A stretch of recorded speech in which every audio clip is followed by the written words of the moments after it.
Apa kabar anak-anak di seluruh Nusantara? Salam jumpa dengan Ibu Musripin. Pada video ini, kita akan belajar IPAS kelas 6 tentang penyakit yang menyerang sistem gerak. Anak-anak hebat, tujuan pembelajaran kita pada kali ini yang pertama adalah peserta didik mampu menganalisis macam-macam kelainan dan penyakit yang menyerang sistem gerak pada manusia dengan tepat. Yang kedua, peserta didik mampu mengatur dan menjaga kesehatan agar tidak terkena penyakit pada sistem gerak atau mengalami kelainan pada sistem gerak. Yang ketiga, peserta didik dapat mengaplikasikan pola hidup sehat dan menghindari dari kelainan yang bisa terjadi pada sistem gerak dengan benar. Selanjutnya, silakan anak-anak perhatikan gambar berikut. Apa yang terlintas dalam pikiran kalian? Ya, benar. Gambar A menunjukkan posisi tubuh yang sedang membungkuk, sedangkan gambar B menunjukkan posisi tubuh yang normal atau tegak. Anak-anak hebat, tulang tersusun atas kalsium, suatu zat yang sifatnya keras.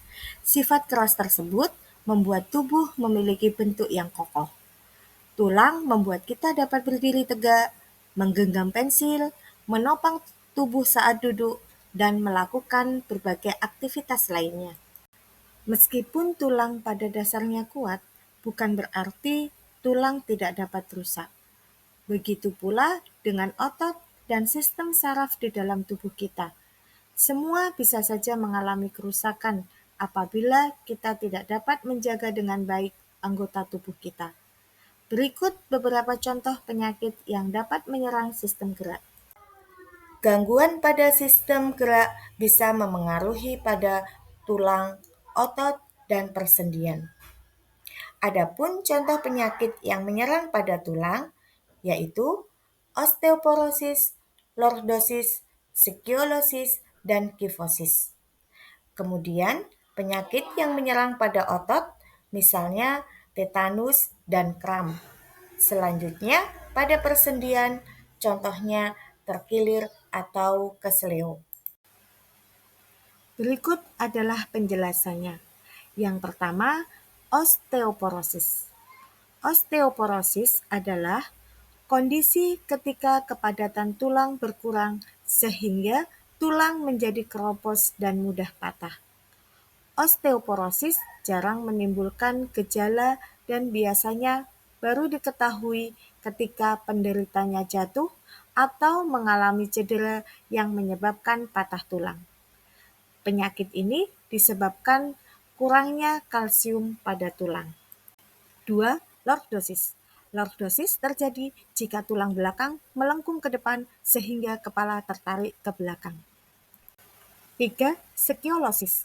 Skiolosis terjadi jika tulang belakang melengkung ke arah samping sehingga badan tampak melengkung ke kanan atau ke kiri seperti huruf S. 4. Kifosis. Kifosis terjadi jika tulang belakang melengkung ke belakang sehingga penderita tampak membungkuk. 5. Defisiensi vitamin D. Defisiensi vitamin D adalah suatu kondisi ketika tubuh kekurangan vitamin D.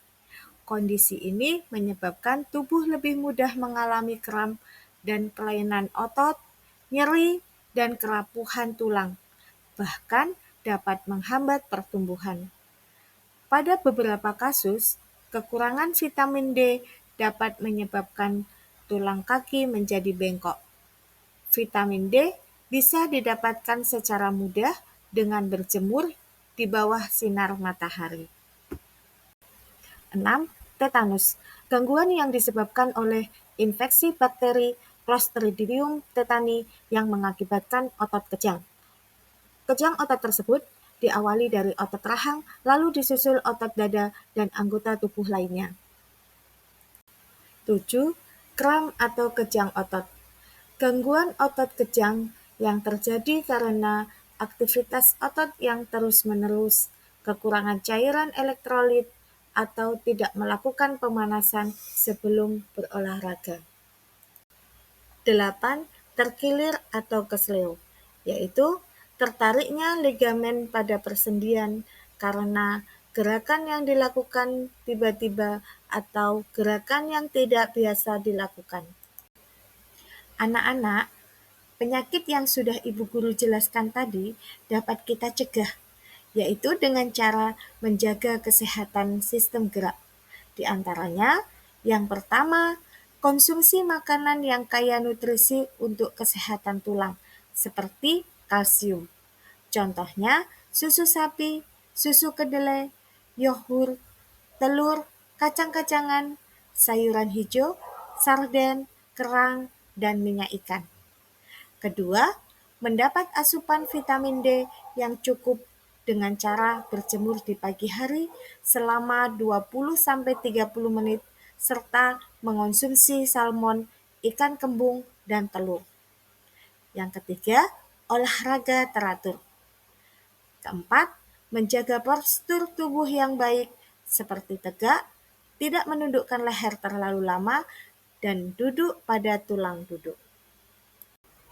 Nah, anak-anak, apakah kalian sudah memahami materi ini? Untuk menguji pemahaman, silahkan kalian mengerjakan teka-teki silang berikut dengan mengerjakan pada buku tugas atau mengerjakan pada link yang telah disediakan. Selamat mencoba!